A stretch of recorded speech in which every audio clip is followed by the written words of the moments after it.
Am I the a-hole for telling my fiancée that she's useless in an emergency and shouldn't brag about how tough she is? I 25M have a child named Amy 1F with my fiancée Jess 24F. We live together in one of the safest cities in the United States. About 4 months ago, Jess and I were walking home at night with Amy sleeping in her stroller. It was a suburban road that we've walked down hundreds of times. Suddenly, we heard several loud banging noises from around the corner. My first instinct was to check out where they came from, and so I jogged a couple of steps forward to peek and see what was going on. As it turns out, two teens were hitting the window of an SUV with a baseball bat. I watched them run away, get into a car, and peel out. I turned around to see Jess, but she wasn't there. I looked back the way we came to see her about 50 yards away, running like her life depended on it. I called out to her a few times, but she was obviously scared out of her mind and didn't hear me. A few minutes later I called her on her phone, and she picked up. I explained that it was just a couple of dumb kids with a baseball bat.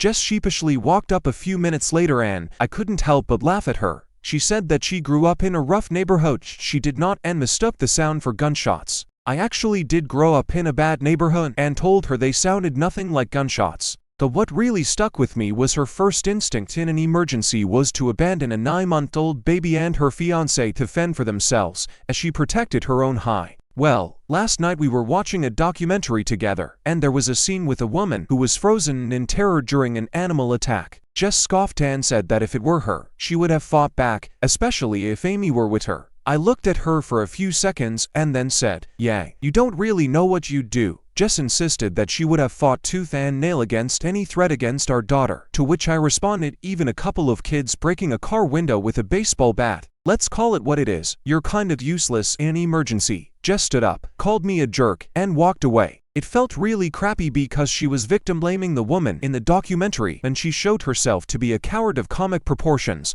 Were my words too harsh?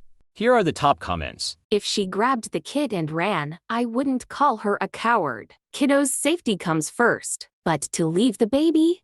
F. When my mom was a kid, my grandmother accidentally started a kitchen fire and immediately abandoned her 5 kids ages 7-ish inside as she ran from the house. Luckily, everyone made it out okay, no thanks to her, and it became a funny family story. The thing is, my granny, God love her, is a self-centered, narcissistic person. And the kitchen fire story is funny to everyone because it perfectly encapsulates the selfishness and benign neglect that my mom and her brothers were raised with. I mean, we still love her, and she was still a good mom and grandma in some ways, but yeah, I don't know. Maybe keep an eye on that. Not the a-hole. She said she thought they were gunshots, so she ran leaving her baby. I grew up Philly. I hear gunshots daily, and when there was gunshots near my old house, I grabbed my oldest daughter, who was 3 at the time, and I covered her with my entire body. She did the complete opposite.